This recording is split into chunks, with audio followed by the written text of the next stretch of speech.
I have never, believe it or not, in my life, never seen a Chuck Norris movie. Like a real Chuck Norris movie all the way through. I mean, I think I saw that one that he was wasn't he in a Bruce Lee movie? Yeah. Was he? Yeah. Yeah, isn't it, do I want to say Game of Death, or am I wrong in that? I think I might have seen some of that or something, but I've never really sat and watched one of his movies. I had nothing but contempt for him as a movie star, like back in the 80s, and so I just saw this. I said I wanted to see something sort of dumb. Well, you picked the right man for the job for that one. I put on Code of Silence. That's one of the better ones, actually. Oh, my God. Andy Davis, right? Yeah. Andrew Davis. When Andrew Davis's name popped up, I said, okay, I'll stick with this.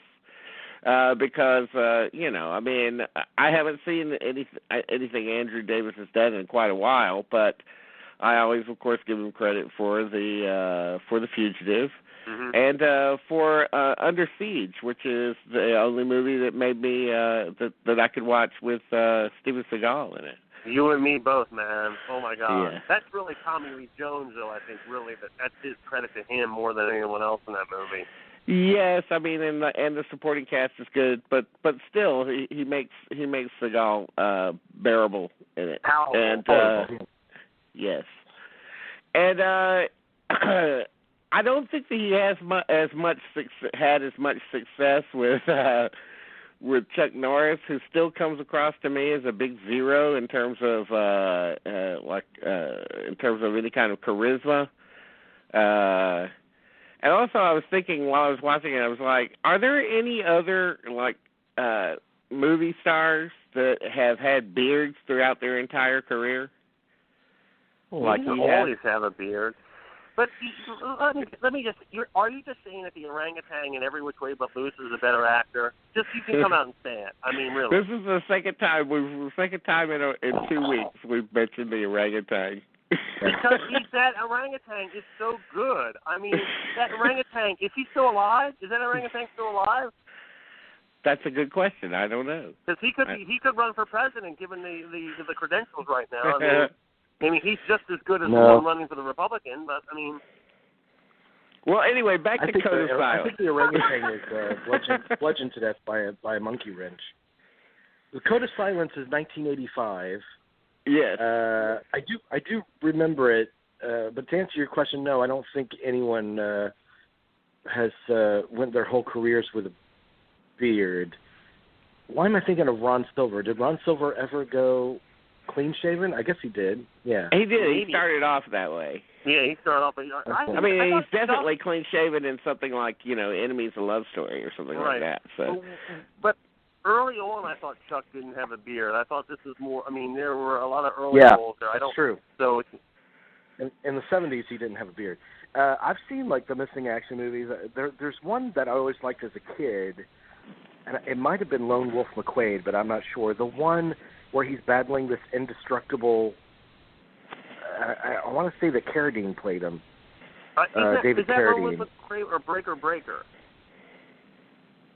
I don't know. He's an indestructible, robot or man/robot or something, and Carradine plays him. I don't know that one. Oh, I don't... Carradine was an indestructible... How bad was he aching for money at this point? I mean... Always. And I love the poster to Invasion USA. I just think the poster that's a great poster. Promises the greatest movie ever made.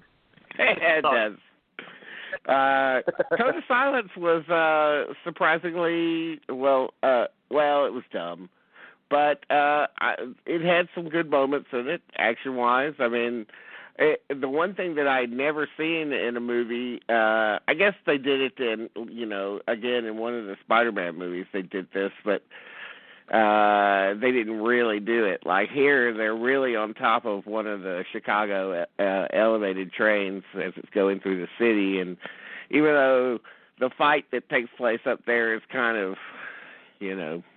weak, I still liked, the shots of the train going through the city and everything. I thought that was kind of brave. And some of the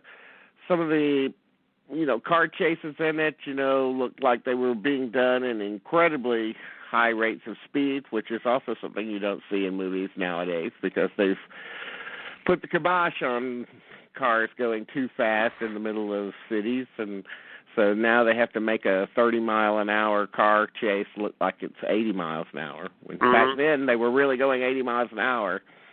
And it has, Dennis Farina is in it, and he's probably the best performance in it because he's playing exactly what he was, which was, wasn't he a Chicago cop at one point? I think so, but this is at the time also Crime Stories on the air, right? Yes, this is yes. So I can't remember what comes first, but it's so odd that but Dennis Farina didn't want to talk to me. Not Dennis Farina. Dennis Franz? Yeah, I'm thinking of Dennis Franz. Okay. Yep. Dennis Franz didn't want to talk to me. Dennis Farina. He was on the show. Yeah, when I talked to him, it was like maybe less than a year before he died. The one thing he didn't want to talk about was being a cop. Like I was forbidden from asking questions about that. Right. Okay.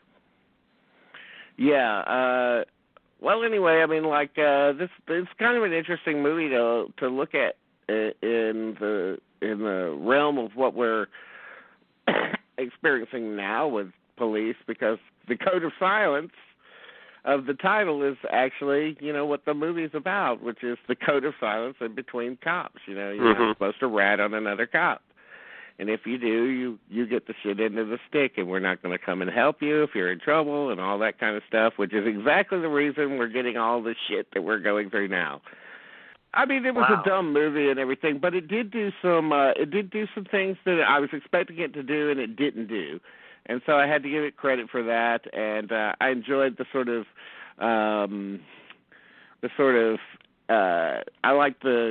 I like those movies, those mid-'80s movies with the cheesy '80s music on them. There's something very comforting about that. Netflix 3. Yeah, sure. Any of those. Are you talking about the whole Canon catalog, basically, at this point? I mean, yeah. I mean, I think that would be an interesting soundtrack for someone to come out with. It's some kind of compilation soundtrack of all the sort of cheeseball '80s music. Second. Yeah, would you buy that? Code of Silence where was there a scene in Code of Silence where the wife comes up and straightens his tie in the morning before work? Well, he wasn't married, but I will say this. He went to he goes out in one scene to the ancient henchman's or the ancient mob boss's boat, and I said I was watching it with my mom and I said here's where somebody goes into the water, and then immediately a henchman pops up, one of those faceless henchmen. Hey, what are you doing here? And I said, this is the guy. And then 5 seconds later, he's in the water. And the only thing I didn't predict was that he gets out of the water and comes back up, and then Norris pushes him in the water again. So at the end of the scene. But well, you got to use the props, man. If you got the ocean, it's right there. It's the ultimate prop. Right. It's right there, yeah. So, I mean, it was reasonably fun enough, to watch. That'll probably, unless someone tells me, I might watch Invasion USA just because it was shot here in Atlanta, and I've never really watched it, and I think it uses Atlanta scenery pretty well.